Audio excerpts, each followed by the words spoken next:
what's going on, guys? Welcome back to the channel. If you missed the last video, we got the Hilux running, but the fuel pump is having some issues. So I ended up finding a resistor in one of the power wires that was missing, and I do not have the resistor. I threw it away. But good news, I did some research and I guess we don't even need that. So the factory Toyota fuel pump apparently needs a resistor because it doesn't like a full 12 volts. But we have an aftermarket Carter fuel pump in there, which is going to run off 12 volts just fine. And the relay, if that was sensitive 12 volts as well, has been switched over to a Bosch style relay as well. So the whole system is ready for 12 volts. I think what we can do, instead of waiting for the resistor and giving the pump less power, I think we can just jump those two wires together and we should have a working fuel pump. We should have full 12 volts to the fuel pump, and that's what this fuel pump wants anyway. So that is gonna work. So let's go jump these two wires together, see if the fuel pump works. If it does, then we got a bunch of tuning that we got to do. And I'm very excited to get this thing tuned in, get this thing running right. Hopefully soon we can get it out on the road. We do have a decent amount of snow and roads are full of ice. So once these roads clear up a little bit, we'll bring this thing out. This thing is obviously not going to do very good on the ice. So we need some decent roads to drive it on. But either way, let's get to work, get this thing running right. All right, just like I had in the last video, I have this test light hooked up right here to the hot wire going to the fuel pump. Now the truck is still going to start because there's still fuel in the carburetor. So we should have a red light when it's cranking, and we should still have a red light once we let off of crank and are just in a run position with the engine running and the oil pressure switch open.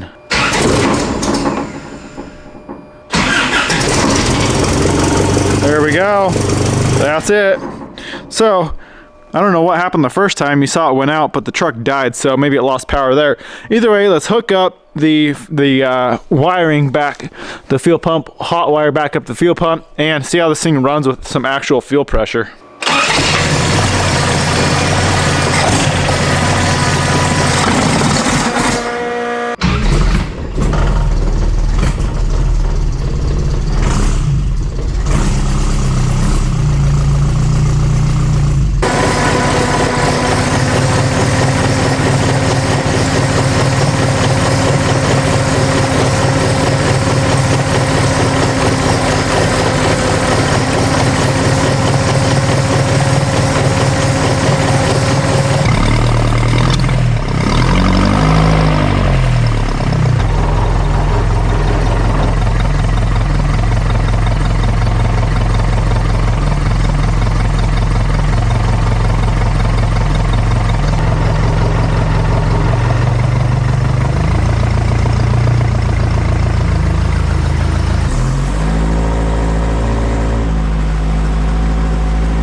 Alright guys, you probably noticed this thing is running a little lean. It's running a little hot. You can see the header's already changing colors, which really shouldn't happen at an idle.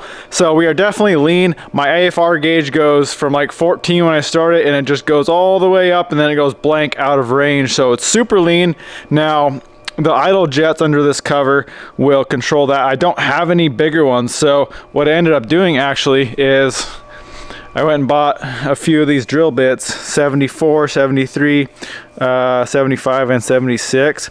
A few different sizes. We can drill those idle jets out just because just to get it running, I want to get it running decent, get it running rich enough to where it's not going to get super hot. And then we want to just run it at like 1500, 2000 RPMs for like 10 minutes just to break in this cam. But I don't want to do that with it way too lean. So what I'm going to do, I backed out just to make sure that everything is what I'm thinking it is. I backed up these like 3 turns, which is pretty much full fuel with these idle jets. And if that still isn't enough, like I said, I'm going to pull these idle jets out and drill those out. I am going to eventually, once we get it dialed in, I'll buy all brand new jets for it once I can figure out exactly what we need. But for now, just to break this motor in, break the cam in, we'll probably end up drilling some jets out.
Well, I don't know what is going on with this gauge.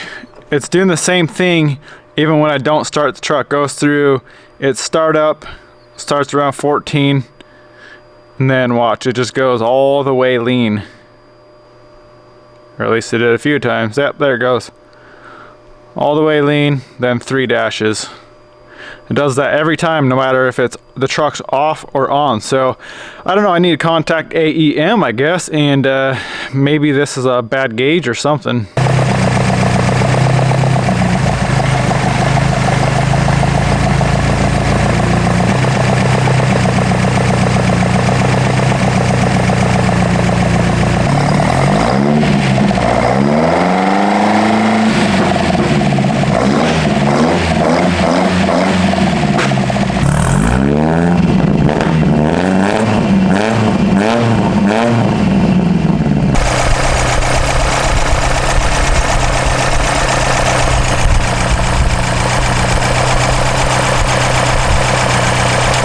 Alright guys, we are getting somewhere with this tuning. So how you kind of want to do this, I'm not going to go super in depth because I know a lot of you probably aren't setting these up, but for real quick, you don't want to go past a half a turn on your idle speed adjustment, because when you open that throttle plate, there's 3 progression holes which let more fuel into the engine, and that's going to screw up everything. And that's actually what I was having issues with at first. I had the idle set too high, I was into my progression, and then these weren't really doing much because the fuel was going right past there through my progression holes, and it was screwing up everything. So I had to bump up my timing a little bit just to get the idle a little higher. I'm still waiting for a good digital timing light that I can set the timing at around like 2,000 or 3,000 RPM instead of at idle. That's a lot more accurate. It's a lot better to do it that way. So I'm waiting for that, but I think it's really close. I'm like, I don't know, 10, 12 degrees right now on my base timing. So I got this thing set up. We're about 3/4 turn out on these air adjusters, or the air fuel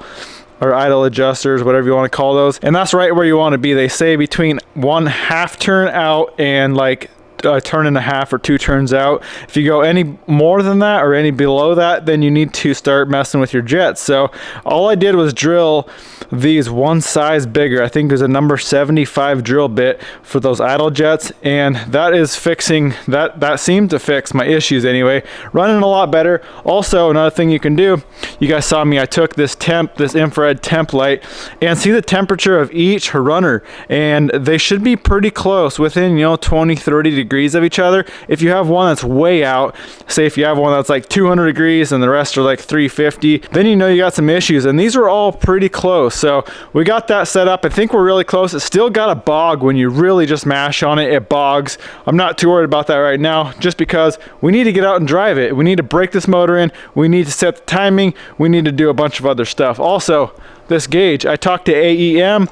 I had a bunch of tests to do, and they confirmed it is bad. So we are gonna get a new gauge. Hopefully that'll fix all of our issues. So now what we're gonna do, we're gonna pull off the air filters, and we're gonna synchronize the 2 carburetors to make sure that we're getting the same amount of airflow through the carbs. So we got this synchronizer here. Basically, like I said, we'll pull the carbs off. We'll stick this in one carb. You can do both, I guess, just to make sure they're even. They should be, because they're on the same throttle shaft. But basically, we're gonna adjust these linkages here to make sure both carbs are pulling the same amount of air. So we'll do that, see if that changes at all. We'll go through, adjust these one more time, and then we'll set the idle speed one last time. Now, how we adjust the idle mixture, basically you want to find the sweet spot where the idle is the highest and the smoothest. So you'll go in and you'll notice it will drop down. You'll come back out counterclockwise, and you'll notice that RPMs will rise,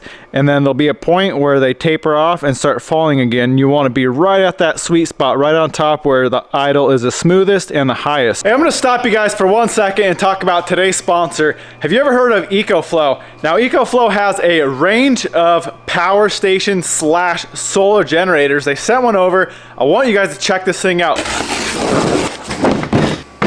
This is the EcoFlow Delta 2. This is one of their newest models. So you can see it looks like we're at 29% battery. Let's plug this thing in, get it fully charged up.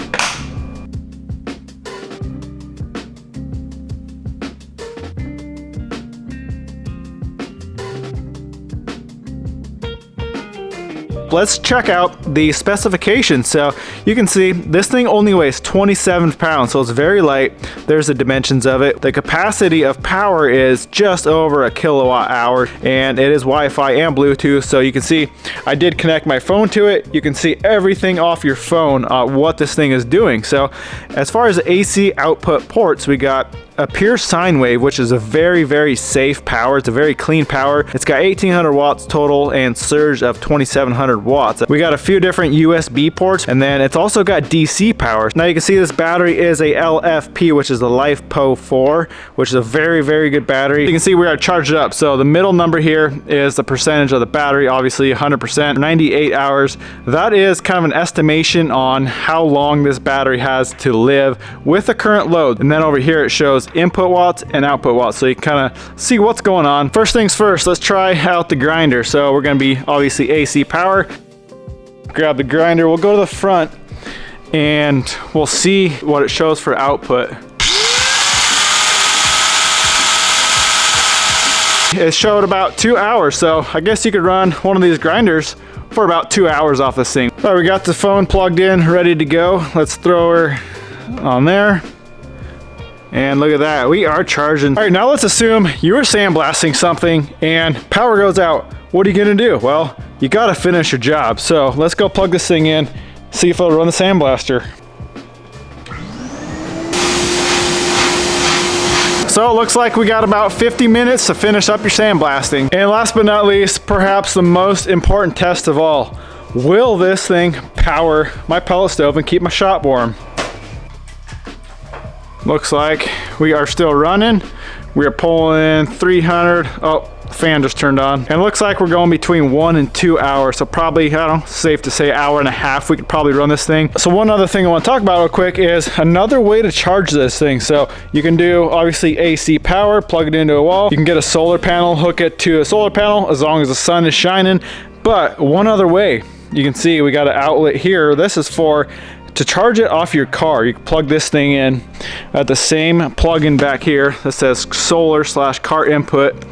Plug this thing in right there, plug that into your car, and you can charge this unit off your car. So you can see this EcoFlow is very handy to have. You can run a ton of stuff off it. You can charge a ton of stuff off it. And with the current state of our country and, well, honestly the entire world, it's never a bad idea to have some backup power. Now, like I said, this thing can be charged from a solar panel, so I'm gonna go pick up a decent sized panel and keep it just in case we ever have a blackout. You know, you got power, you can run your fridge off it, you can run your heater, you can run just about anything in your house, your microwave, your TV, your fans, just about anything. Now, it's not going to obviously run for days and days. You're going to have to figure out a way to charge it up. It's never a bad idea to have something to charge your flashlights, your phone, your communication devices, all that kind of stuff.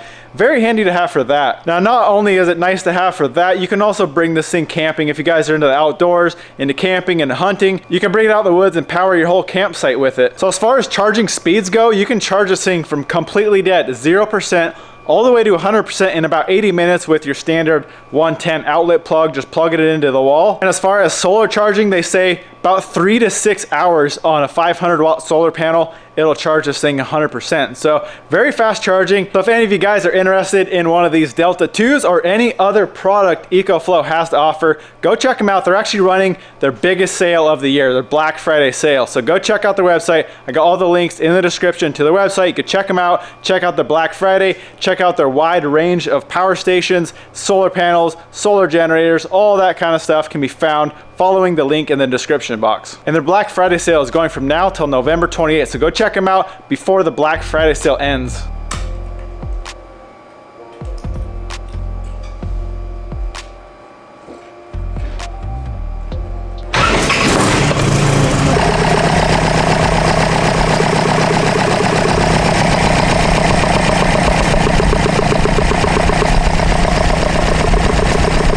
So you can see this front carb was pulling more air, so these throttle plates were more open. So we're gonna adjust these linkages so they match, and we'll see if that helps this thing running at all.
Alright guys, after syncing these carbs and adjusting it one last time, it does seem to be running a bit better, but we're kind of at the point now where we need to just get out, get this thing warmed up, get it broken, and drive it and see how the drivability is, you know, under a load, giving it throttle, high RPMs. It kind of sucks we don't have that wideband in, just to make sure our air fuel is good to go, but I think we're really close, at least on the bottom. I'm not sure about wide open throttle. I'm not sure, we haven't even really gotten to the mains yet, so don't know about that, but I want to get this thing out. We got a halfway decent day. The roads are starting to kind of clear up a little bit, but we do have some work to do before we bring this thing out of the shop. So I know some of this isn't necessary. I'm very picky sometimes. My fuel gauge isn't working and it's bugging the shit out of me. I want to fix it. So I'm going to pull the bed off. I want to get that fixed out. I think it's a grounding issue because how this thing grounds, how the whole sending unit grounds is actually through the case of the hanger into the gas tank, and then the gas tank grounds through the frame,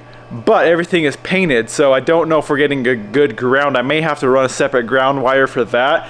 And then we got taillights to do, we got the front end to do. I might throw the hood on real quick. And another thing that really sucks is I don't have a windshield, so I'm gonna try to find a windshield. I wanna get a windshield in. Now this isn't a glue-in windshield, this has a rubber seal, so it's kind of like the rear window. I should be able to get it in myself if I can find one in town here. So I'm gonna call around, hopefully locate a windshield, and then I wanna throw the rest of the front end on. We got a couple things to tidy up. Oh, we don't have any brakes. We need to bleed all the brakes and just a few things like that. We just go through kind of everything, make sure all the steering is tightened out. We got a bunch of stuff to do, so let's bust it out real quick.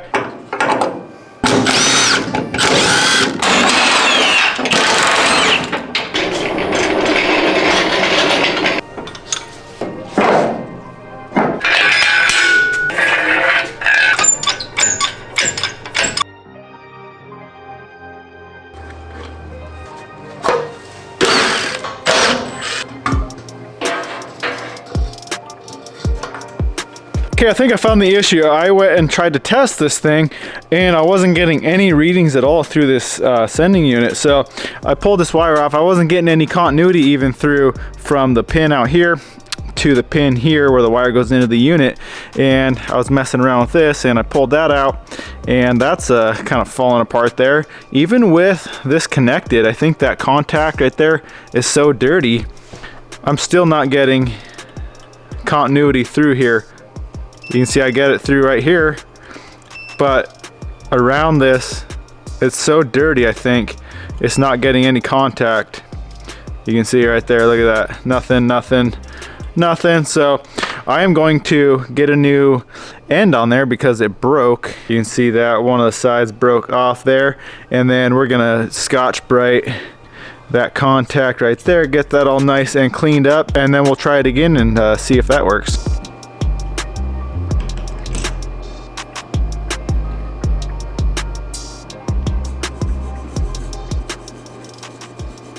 Okay, I've been working on this stupid sending unit all morning. It is honestly noon and I finally figured out what's going on. So this actual post right here that actually does moves along all these wires right here to create, you know, different resistance for the gauge needs to be grounded. And I think from factory it comes and grounds through this post and into the body of the hanger, and then grounds into the frame. But the only way I can get this gauge to work is if I ground, see this little disc on the outside right there, you kind of see I ground it down, got it all shiny. If I ground that, that is the only way this gauge will work. So for some reason it's not getting contact through this arm and into the body. So I got my soldering iron warming up. I'm just gonna solder a wire right on the edge of this little disc, this little washer right here. I'm going to run a ground up to this wire here. This was the original fuel pump wire that we're not using, so I can run a wire up to there and externally ground this to the frame. So we're gonna make this happen. I'm not giving up.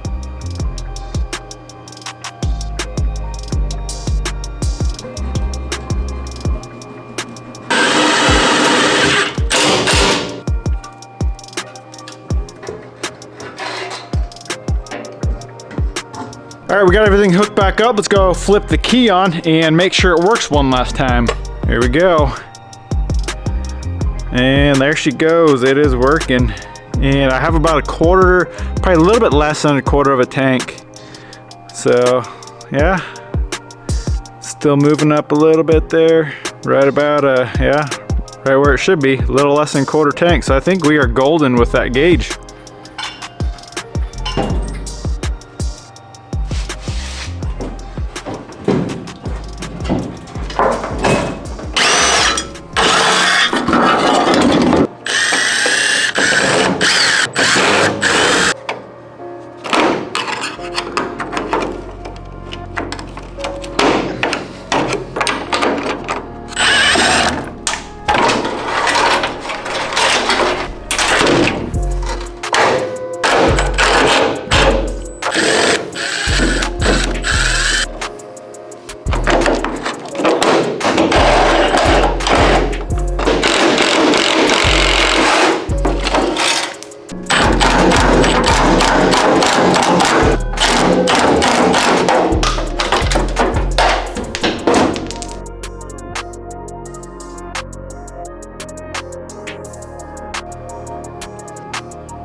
right, we got these taillights in and almost everything is working. We got brake lights, running lights, reverse lights.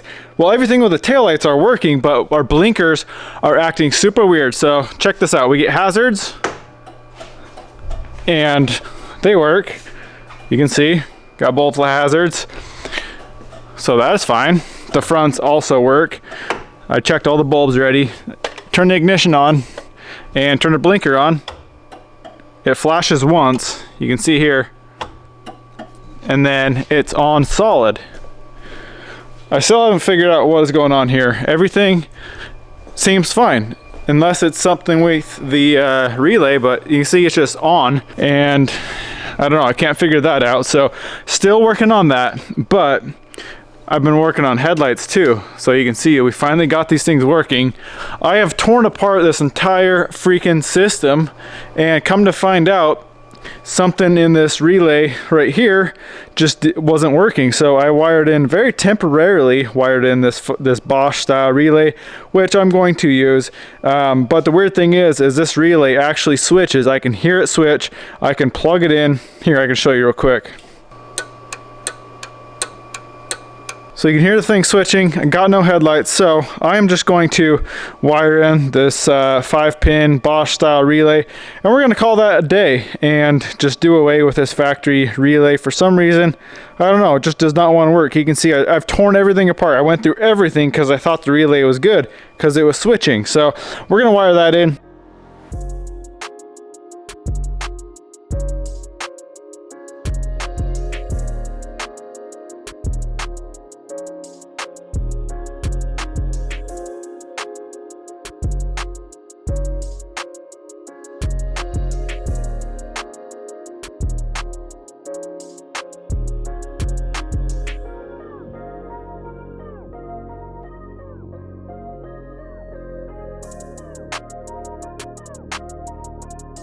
Well, I'm starting to think I somehow fried all the electronics on this truck. So the headlights, like I said, that relay wasn't working, which I swear it was working when I got this truck. The blinkers, I still haven't figured out. I'm gonna swap out that flasher for something a little more modern, wire that in, and hopefully that will fix it. Now I went to go turn my windshield wipers on. I was just going around seeing what all works and what all needs work, and the windshield wipers don't work, and the pump for the little washer motor down here isn't working at all. So the wiring doesn't change anything. There's 12 volts on one wire, the other wire is open, and I believe it's supposed to get a ground on that open wire to activate that pump, and it's not doing anything. So I don't know what's going on. I swear all this stuff worked. I swear I hit the windshield wipers and they worked before I tore this thing apart. Now they're not working, so I gotta go dive in. I think there's a windshield wiper relay. I don't know where. I'm gonna start tearing apart the dash, just pull the cluster and the radio out, since that's very simple to do,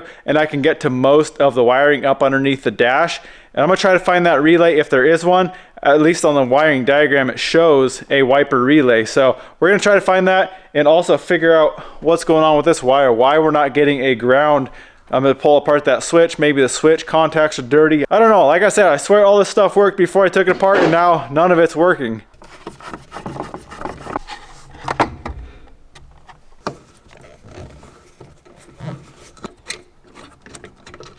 All right, guys, found one of the issues. The washer, the pump for the sprayer. So you twist this knob here, and you can see this little lever and that little cam, and you can hear it.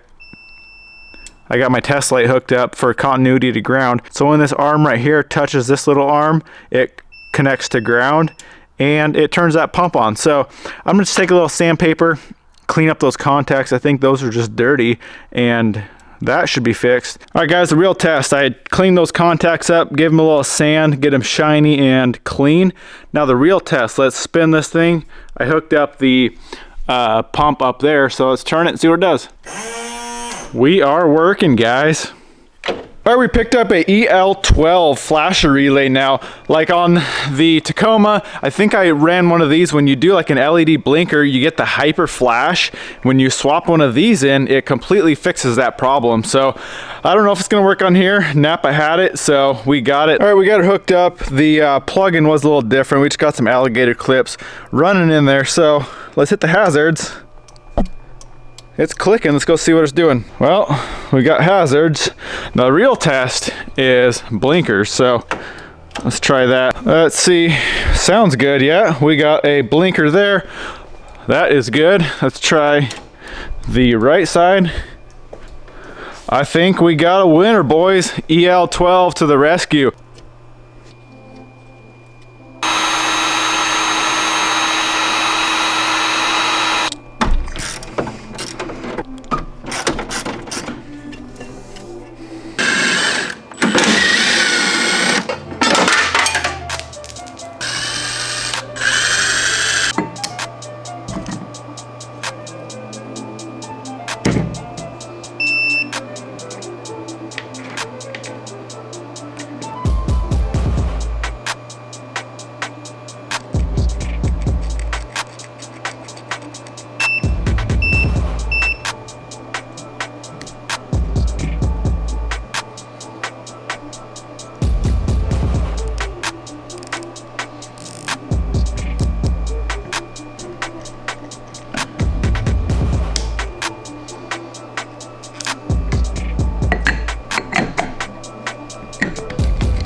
Alright guys, I thought I found the problem, but it's still not working. So I have torn apart the switch. The switch seems to be working just fine. I have torn apart everything in this motor. Everything seems to be working fine. The only thing I'm not sure about is this little switch, this little tiny thing right there with that little contact.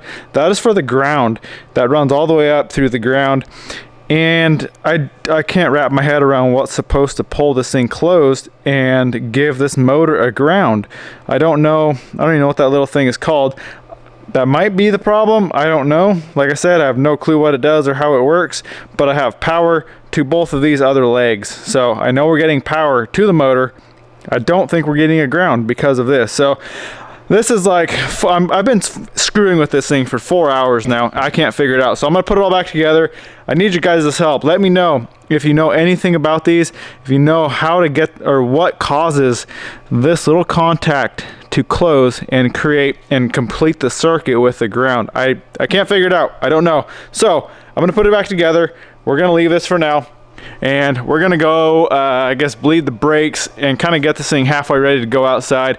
And I just want to go cruise around the driveway, get this thing warmed up, get it up to temperature, break in the cam, start breaking in the motor, and go through that process.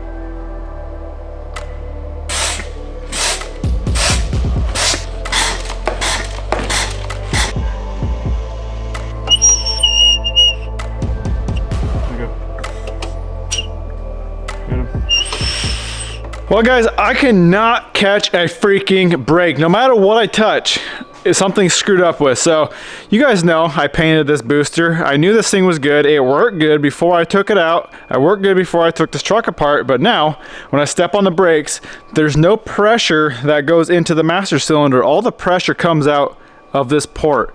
And that leads me to believe there's a big giant leak inside of that booster, which is very strange because it worked just fine before. But listen,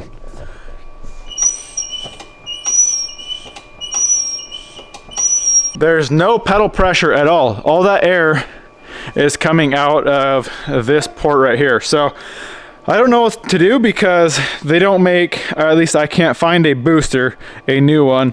The newer ones have 4 bolts for the master cylinder, so my brand new master cylinder wouldn't work. So I'm not really sure what I'm going to do because obviously I want to use my new master cylinder, but I can't find a booster, so I don't know. I gotta figure something out. Well guys, I need to take a break from this truck for a second. It is really testing my limits. I'm going from one problem to the next right now. I can't seem to catch a break. So like I said, something is going on with this booster. My only option I see right now is to replace the booster and the master with something newer, as long as the bolt pattern where it goes through the firewall, as long as that's the same and kind of where it connects to the brake pedal. I know all that can be modified, but it would be really nice to find one that actually bolts in. That way it's not a ton more work. I guess that is one option. I gotta do a little bit of research and figure out what we're doing. So I know this video is getting long anyway. We're gonna cut it here. We'll pick this up in the next video, fixing these brakes. I really wanted to get this thing outside today. Unfortunately, that did not happen. I guess we'll have to try again in the next video. Hopefully we can get these brakes fixed.